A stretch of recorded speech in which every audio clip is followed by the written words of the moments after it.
자, 이번 시간에 건축규제 특례에 관한 주제 설명을 드리겠습니다. 앞에서 우리 건축물 관련 규제 있었고요. 대지 관련 규제 설명드렸습니다. 그래서 이런 조항들은 대한민국 모든 토지에 무조건 똑같이 적용을 하는 것은 아닙니다. 그래서 저희 건축규제 특례 중에서 사실 가장 많은 출제가 되는 것은 바로 적용 배제 건축물이라고 하는 것이 가장 많은 출제 포인트고요. 요걸로 이제 건축협정, 그 다음에 또 경우에 따라서 비슷한 유형으로서 특별건축구역 뭐 이런 개념들이 하나의 쟁점이 될 것으로 보여집니다. 물론 결합건축도 지문 한 개 최근에 구성이 됐었고요. 해서 자 이제 건축규제 특례 중에서 첫 번째 가장 많은 출제 적용 배제 건축물이라고 하는 거.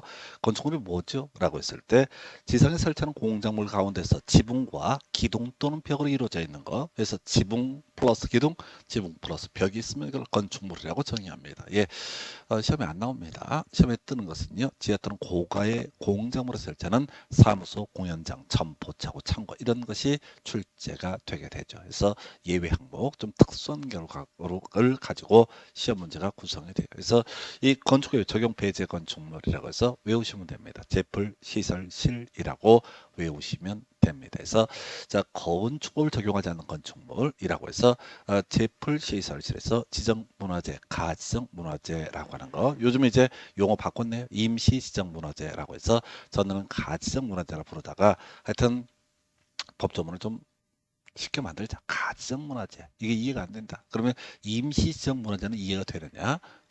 제가 보기에는 그래도 이해 안 되긴 마찬가지야. 하여튼 문화재 등에 관한 것은 건축법을 적용하지 않는다. 플랫폼이라고 하는 거. 플랫폼은 우리가 수도권에 계시는 분들은 지하철 말고 국철이라고 보통 불리는 부분이 있습니다. 그래서 수원 쪽 가는 1호선 하고요. 그다음에 일부 인천 지역 쪽 가는 자 지상 부분이 있습니다. 거기서 자 지하철 같은 데서 철도에서 내리게 되면은 비 올 때 비 가림막이 있죠. 또 지방 중소도시 철도역 있는 데를 가서 기차에서 내리게 되면은 비 가리는 공간이 있어요. 이렇게. 이거 어떻게 설명하지? 보통 이렇게 되어 있죠. 그래서 이쪽에 서 있으면 비를 피할 수 있는 이걸 우리가 플랫폼이라고 부릅니다. 그다음에 철도나 궤도의 선로 부재에 있는 운전 보안시설, 보행시설, 급수, 급탄, 급유시설 등 이렇게 되어 있습니다. 그래서 철도 선로 부재 안에 뭐 철도 관련 공무원들이랄까, 철도청 직원들이랄까 이런 사람들이 머무는 공간, 운전 보안시설 뭐 이런 게 있겠죠. 그다음에 또 보행시설. 급수급탄 급유시설. 요즘에는 이제 다 전기로 하니까 급수급탄 급유라는 것이 필요가 없는데 이런 것들도 지붕과 기둥 또는 벽으로 이루어져 있거나 하게 되면 건축물에 해당이 됩니다. 그러나 건축물을 적용하지 않습니다. 고속도로 통행료 징수시설 건축법 적용하지 않습니다. 수문 조작실 건축법 적용하지 않습니다. 자 설명드릴까요? 이건 뭐 설명 자체는 필요 없고 여러분들은 제풀시설실을 외우면 돼. 일단은 2번부터 6번까지 항목을 정리를 해보겠습니다. 플랫폼, 급수급탄, 급유시설의 C. 그 다음에 이제 징수시설의 C죠. 그 다음에 수문조작실의 실. 4개 공통점. 도로의 2m 이상 접할 수 없습니다. 이런 것들은 기본적으로. 꼭 무조건 안 된다는 게 아니라 우리가 건축법에서 도로의 정의라고 하는 게 인간의 보행이 가능해야지 건축법상 도로가 될 수가 있습니다. 근데 플랫폼 양쪽에는 뭐가 있냐면 철로가 있죠. 철도가. 그러니까 대지가 도로에 접할 수가 없는 거죠. 그러면 원래대로 치면 건물 지을 수 없는 거야. 근데 플랫폼이 있어야 되잖아. 비 맞으니까. 그래서 아예 건축법을 적용하지 않는다. 철도나 궤도의 선로 부지 안에 있는 운전보안시설. 철도 중간중간에 뭐 철도청 직원들이 머무는 공간이 있을 거예요. 그게 운전보안시설이 될 텐데 이것도 중간에 철도가 있기 때문에 이 토지가 대지의 2m 이상 도로에 접할 수가 없습니다. 그래서 설치해야 되잖아. 고속도로 통행료 징수시설이라고 하는 거. 요금소죠.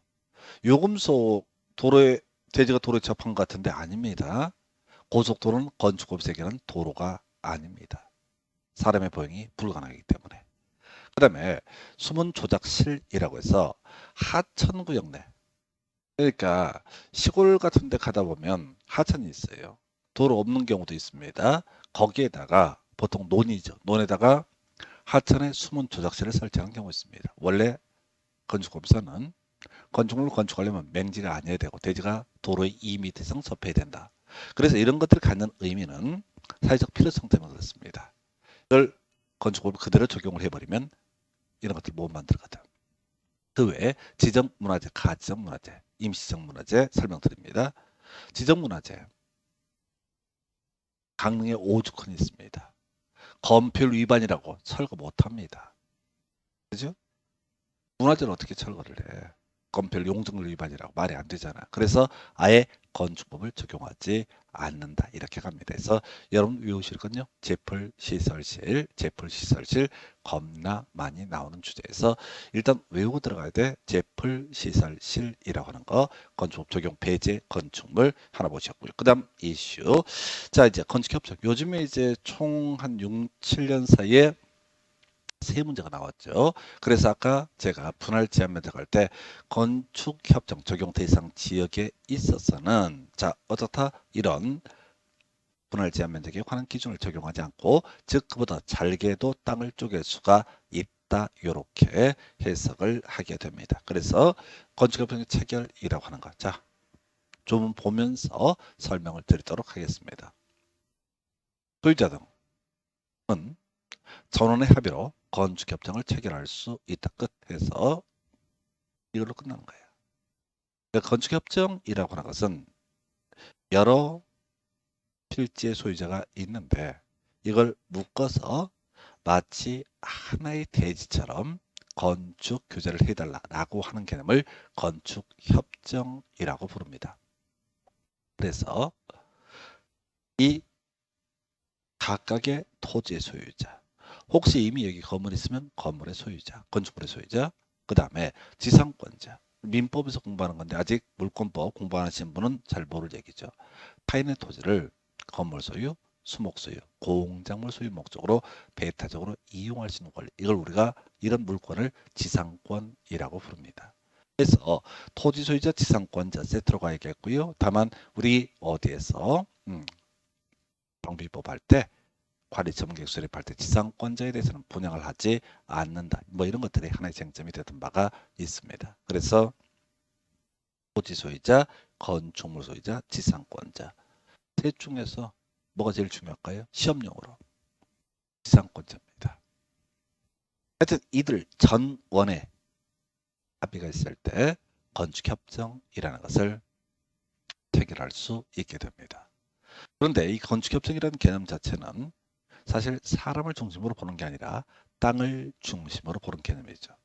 그래서 둘 이상의 토지를 소유한 사람이 한 사람입니다. 이때 그 토지 소유자 해당 토지의 구역을 건축협정 대상 지역으로 하는 건축협정을 혼자서 정할 수 있습니다. 우리가 두 사람 이상의 문제가 되면 계약이니까 체결의 문제가 될 테고 혼자서 둘 이상의 토지를 가지고 있을 때 하나의 대지처럼 적용을 해달라라고 하는 것을 혼자서 건축협정을 정할 수 있다라고 이렇게 봅니다.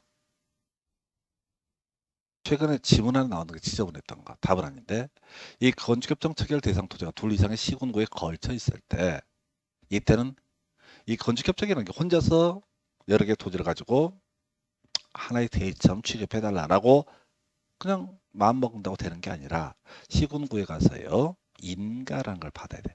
허가인가 비슷한 개념인데 그 차이를 여러분들은 중개사 시험 준비할 때는 차이를 분석할 필요가 없습니다.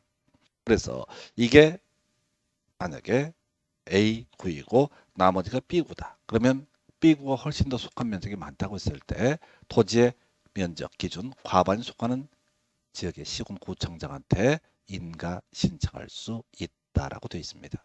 자, 사실은 네, 우선 이 정도까지 보시고 다음 주 얘기는 나중에 하죠. 이 협정 체결자 또는 건축협정운영회의의 대표자는 인가받은 상을 변경할 때 시군구청장은 다시 인가를 받아야 한다.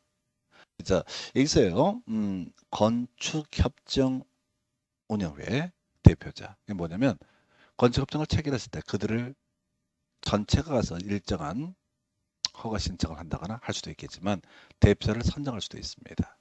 그러면 협정의 내용 자체가 변경되면 그 내용에 대해서 다시 시군구청장한테 인가를 받아야 된다. 우리 요거 인가 얘기하니까 저거 기억난다. 정비법에서요.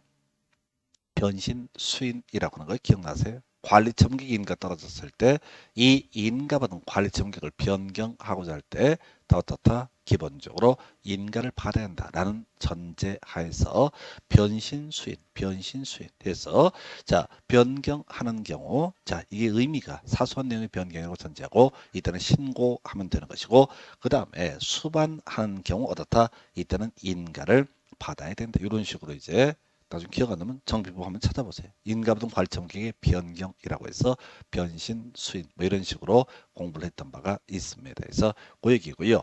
자 건축협정 구역에서 건축물의 건축 대수선 리모델링 등을 하거나 그 밖에 대통령령으로 정하는 행위를 하려는 사람은 바로 소유자 등은 인가된 건축협정에 따라야 된다. 그래서 얘들이 이렇게 건물을 짓겠다라고 건축협정 확정을 해놨다, 체결했다라고 하게 되면 나중에 건축허가 신청할 때 이 건축협정에 따라서 해야 된다. 이런 식의 취지입니다. 자 한편 건축협정이 공고가 되는 자 이 건축협정 전 원의 합의로 체결한 사람들이 시군구청장한테 가서 우리 이렇게 규제 받겠습니다라고 하는 인가 신청을 해서 인가가 이루어지게 됩니다. 그럼 이제 외부에 발표가 되는 것을 공고라고 부르게 됩니다. 그래서 건축협정이 공고가 된 후 건축협정 구역에 있는 토지나 건축물 등에 관한 권리를 협정 체결자인 토지 소유자 등으로부터 이전받거나 설정받은 때 이 건축협정 체결자로서의 지위를 승계한다. 그래서 마치 물권 비슷한 개념이죠. 그래서 한번 정해지게 되면 이거 샀다고 해서 자 이 A구에 있고 B구에 있는 이 토지를 대상으로 건축협정이 체결되는데 이 토지만 매수한 사람이 나는 건축협정 무시하겠다. 이거 인정 안 됩니다. 그래서 이거 안 되고요. 그대로 그 지위를 승계하게 된다. 그래서 좀 길게 구질구질 설명을 드렸는데 최소한 우리 시험에서는 체결이라고 하는 거 바로 건축협정 체결함의 소유자 등은 토지 소유자, 건축물 소유자, 지상권자까지를 우리가 소유자 등이라고 부르게 되는데 전원의 합의라고 하는 것이 필요하다라고 하는 거. 이게 이슈예요. 체결 나머지는 다 시험 지문의 구성에 대해서 다 사이드 쟁점이에요. 여러분들 제가 이제 만들어 놓은 교재 가지고 한번 쑥 읽어보면 돼요. 뭐 어차피 해봤자 이해 못할 거예요. 쑥쑥 다 이해가 돼버리면 이미 증 따고도 남음이 있어. 이게 중간에 버벅인다고 개 짜증내지 말기. 어려워야 보람이 있지. 내가 살아보니까 삶은 너무 어려워. 그래서 나중에 죽을 때 보람이 있을까? 좀 의심도 들어. 어찌됐든 건축협정의 체결이라는 거 전원의 합의라고 하는 거 나머지 내용 이해되시면 스스로 거울 보면서 머리 쓰다듬으면 좀 됩니다. 내가 의미를 똘똘하구나. 더 이상 의미 없어요. 자 이제 피해지 얘기 그 다음에 통합 적용 얘기 살펴보겠습니다. 자 건축협정 체결에 있어서 이슈가 되는 것은 전원의 합의 그 다음에 소유자 등의 범주 토지 소유자 건축물 소유자 지상권자까지 설명을 드렸던 바가 있었고요. 그 다음에 이제 폐지라고 하는 거 예, 과반수 동의 받아서 폐지할 수 있습니다. 자, 아까 여러 개 필지의 각 소유자들이 건축협정을 체결했다고 했을 때 요거 기존의 건축협정이라는 이 틀에서 벗어나고 싶다라고 했을 때 혼자서 빠져나갈 수 없다고 그랬어요. 예, 과반수의 동의가 있게 되면 이게 건축협정의 폐지가 되고 이제는 각각의 토지 소유자 또는 건물 소유자 혹은 지상권자로서의 권리 또는 권한을 행사할 수 있게 됩니다. 그래서 자 다시 갑시다. 체결은 전원의 합의, 폐지는 뭐라고요? 과반수 동의라고 하는 거. 이렇게 전제를 삼게 됩니다. 그 다음에 이제 이게 27회 때가 나왔었는데 아주 더러웠어. 그래서 건축협정 체결은 메리트가 있는 거냐라고 했을 때 건폐율, 부설 주차장, 지하층, 개인 하수, 처리시설의 설치 등 이런 조항 등을 어떻다 통합하여 적용할 수 있다. 사실 이걸 외울 수는 없어요. 그리고 이걸 27회가 나왔었는데 외웠다고 해서 그 후로 한 번도 시험에 안 나와. 근데 안 하긴 또 찜찜해. 해서 건주지야. 건축협정 체결하게 되면 건주지하 등 어떻다 통합 적용을 할 수 있다. 그래서 또 욕심부려가지고 대지의 조경 우리 앞에 조경 얘기 뭐 있었어? 주거적 상업적인 물류시설은 적용을 해야 된다. 대지와 도로의 관계, 대지는 도로 2m 정서 배대고 저거 이런 거 있었잖아요. 이런 조항들을 어떻게 할 수 있다? 통합하여 적용할 수 있다. 근데 이건 욕심이라니까 건주 지하 통합하여 적용할 수 있다. 그리고 솔직히 말씀드리면 건축협정 체결 폐지, 전원 체결 과반수 폐지, 그 다음에 통합 적용으로서 건주 지하 이렇게 이제 가면 지금까지 문제를 거의 다 풀어낼 수가 있는데 문제는 뒤에서 공부하겠지만 똑같은 문제를 잘 안 내요. 내는 경우도 있어. 그래서 최소한 기존에 다뤄졌던 쟁점만이라도 외우고 들어가야 된다. 그리고 나머지는 뉘앙스의 문제다. 그래서 대신 저 여러분들한테 이미 시험에 나오지 않았지만은 연결되는 주제가 있으면 출제하는 걸 분석을 하면요. 수십 년간 출제했던 걸 문제를 분석하면 꼬리를 묶어 내는 경향이 있거든. 그래서 나중에 특별건축구역에서 통합적용이라고 하는 것이 이슈가 될 겁니다. 19회 때 나왔어요. 그리고 27회 때 건축협정에서 통합적용이 출제가 됐단 말이에요. 그러면은 다시 특별건축구역에서 통합적용도 출제 이슈가 될 수가 있습니다. 그래서 이렇게 보셨고요. 그 다음에 이제 검토 드리게 될 게 결합건축. 작년에 처음 나왔던 얘기입니다. 건축협정이랑 거의 비슷한 맥락이죠. 자, 그래서 우리 건축협정이라고 하는 것은 여러 명의 토지 소유자, 건축물 소유자, 그 다음에 지상권자까지 이렇게 전제했던 개념이고, 이 결합건축은요, 땅이 곳곳에 흩어져 있어. 아까 건축협정은 논리구조가 서로 맞닿아 있다는 게 기본 전제가 되는 거야. 근데 결합건축은 뭐라고요? 곳곳에 흩어져 있는 그 토지에 대해서 어떻게 한다? 용적률을 통합 적용하기 위해서 만들어진 개념이 결합건축이라는 개념이 된다. 다시 토지가 맞닿아 있어. 일반적인 건축 규제가 아니라 좀 달리 적용해 보자. 이걸 우리가 뭐라고 한다? 건축협정이라고 부르게 됩니다. 결합건축은 A란 토지, B란 토지, C란 토지 이렇게 토지가 개판으로 떨어져 있어. 그럼 이건 건축협정을 체결할 수 없는 거죠. 그랬을 때 결합건축이라고 하는 것은 만약에 이 토지가 3개의 덩어리가 있는데 결합건축을 한다고 하면 A에다만 건물을 이빠이 지어 올릴 수가 있는 거야. B, C는 공지로 두는 거야. 그런데 A, B, C를 다 합쳐서 용적률을 A에다 바를 수가 있다라는 식의 개념을 결합건축이라고 부릅니다. 그래서 나중에 시험용인데 자 결합건축은 용적률을 개별 대지마다 적용하지 않냐고 2개 이상의 대지를 대상으로 통합 적용해서 건축물을 건축하는 것을 가리켜서 바로 결합건축이라고 부르게 됩니다. 자, 법정문 지역에서 결합건축할 수 있는 경우 대지 간의 최단 거리가 100m 이내가 돼야 된다. 이런 경우에 결합건축할 수 있다. 법정된 또 경우에는 법정된 경우가 법에서 정하고 있는 경우란 얘기인데 이걸 외울 수가 없다는 거예요. 대통령령이 정하는 범주 내에서 3개 이상의 건축, 대지의 건축주 등이 서로 합의한 경우 3개 이상의 대지를 대상으로 결합건축을 할 수 있다라고 해서 100m 3개 대지 간의 거리는 100m 그리고 경우에 따라서 3개 이상도 묶어서 뭘 할 수 있다? 결합건축을 할 수가 있다. 그래서 건축협정을 한참 내다가 최근 31회 때 결합건축이란 단어를 가지고 쟁점을 삼아내게 됩니다. 그래서 바로 용적률 100m 이내 3개 이상도 가능하다라고 하는 거 알고 싶으면 나중에 증 따신 다음에 건축을 찬찬히 읽어보시기 바랍니다.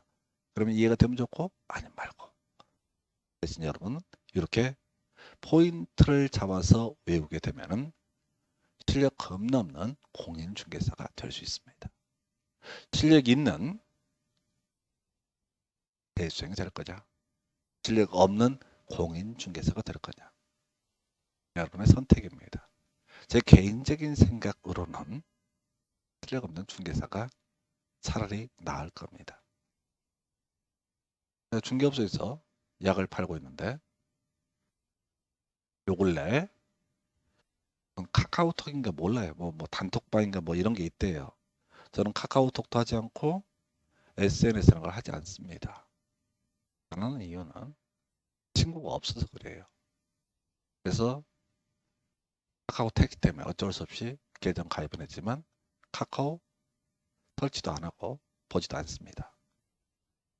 이유는 뭔 얘기를 지금 이 얘기를 하려고 하냐면 몇 분이 찾아오셨어. 겁나 먼 동네에서. 보고 뭐 제아의 고수래나? 그죠? 동네 복덕방 치고는 겁나 실력이 있겠지. 그래도 중개사증을 못 따는 것보다는 실력이 있고 중개사가 되면 제일 좋겠지만은 우선은 증을 따셔야 되니까 포인트 용적률 100m 이내 3개 이상. 이게 바로 결합건축에 관한 주요 키워드. 지금까지 문제는 용적률 얘기 지분 하나밖에 구성이 되지 않았어요. 그래서 물론 출제위원들이 미친놈들이라서 법정된 지역 어디에서 100m 이내냐 라든가 어디에서 3개 이상이냐 이렇게 이제 물어보버리면 이건 공부량이 너무 늘어나서 너무 힘들어요. 그래서 우리는 얇고 넓게 해서 합격할 확률을 높이는 방향으로 가셔야 됩니다. 그래서 용적률 100m 3개 이상 이렇게 가셔야겠고요. 그 다음 주제 특별건축구요. 이거는 19회 때 나왔고 지금 19회면 벌써 12, 3년 됐습니다. 안 나올 거야. 나오면 어떡해? 맞추면 되지. 특별건축구역은요. 아까 우리 결합건축하고 그 다음에 건축협정하고 특별건축구역 3개가 달라져요. 자, 아까 지역적 위치가 서로 맞닿아 있을 때 지금 특별건축구역 건축협정 토지가 떨어져 있을 때 이걸 결합건축이라고 부르게 됩니다. 그래서 결합건축 100m 3개 이상. 건축협정 특별건축구역. 건축협정은요. 소유자 등 토지 소유자, 건축물 소유자, 지상권자 전원의 합의로 체결하는 것이 건축협정입니다. 그래서 토지 소유자, 건축물 소유자, 지상권자 등이 원해서 하는 게 건축협정의 문제고 특별건축구역은요. 사용 겁나 긴데 국토부장관 시도지사가 특별건축구역을 지정을 할 수가 있습니다. 그럼 이제 하여튼 복잡해. 완화도 있고 뭐도 있고 출제 포인트 제일 뒤에 숨어 있는 게 통합적용. 미주공 어떻다? 통합하여 적용할 수 있다. 문화예술진흥법에 따른 미술작품의 설치, 주차장법에 따른 부설 주차장 설치, 그 다음에 공원의 설치 등에 관한 조항은 통합하여 적용할 수 있다. 이게 앞에서 건축협정 27회 때 문제 구성됐던 것이 건주지하 통합하여 적용할 수 있다. 뭐 이런 게 하나 이슈가 됐었죠. 자, 그러면은 이 문제를 낸 출제위원이 기출을 분석하다가 제일 내기 좋은 게 미주공입니다. 게다가 이 아이는 오래전이긴 하지만 19회 때 한번 출제가 됐었어요. 과정 갖고 출제를 하지 않습니다. 원래 특별건축구역은 일반적인 수험서 가지고 보면 열몇 페이지야. 미친놈들이죠. 어떻게 외운다고. 근데 시험 문제 답을 뽑는 건 미주공 통합하에 적용하시다. 의미는 설명드리지 않겠습니다. 건조지하 나왔으니까 미주공 충분히 출제가 될 테고 그리고 웬만큼 공부를 한 사람들은요. 이 특별건축구역 거의 10페이지 넘는데 일반 수험서로 그거를 읽다가 세월 다 보내. 근데 제일 뒤에 숨어있는 게 법조문상 뭐라고요? 통합적용이라는 개념이 되게 됩니다. 미주공 통합하여 적용할 수 있다. 이렇게 가게 됩니다. 자, 이렇게 보셨고요. 이제 제한적 적용. 요거는 이제 18회 때가 나왔던 주제인데 별로 중요치는 않아요. 우리 건축법의 건폐율과 용적률 높이 제한, 또 대지 관련 규제 참 많습니다. 네, 이런 건축법 조항은 대한민국 모든 토지에 그대로 100% 적용을 하는 것은 아닙니다. 시골에서는요. 이런 일부 조항, 총 6개인데 일부 조항의 적용을 배제할 수 있습니다. 6개가 뭐냐? 못 외워. 의미 없어. 자, 그래서 이건 거꾸로 이제 치고 들어가는 건데 도시지역, 우회지역, 용도지역이 도시지역이 아니다. 두 번째, 지구 단위 계획구 얘기합니다. 지구 단위 계획구요. 사람 많은 동네 지정합니다. 기본적으로 대부분이 사람 없다는 얘기예요. 동업지역도 아닌 지역. 시골 중에 동이나 읍 단위만 돼도 좀 사람이 있거든. 그러니까 면 단위란 얘기입니다. 이게 완전 깡촌이야. 과정을 생략하고 시골 깡촌에서 건축법 6개 조항 적용 폐지됩니다. 그 얘기를 시골에서는 건축법이 제한적으로 적용된다. 이렇게 해석하는 거예요. 그런데 시골에서도 무조건 적용하는 거. 가장 기본적인 규제, 건폐율, 용적률, 높이 제한 규정은 어떻다 적용을 한다. 다시 합시다. 건축법 겁나 복잡합니다.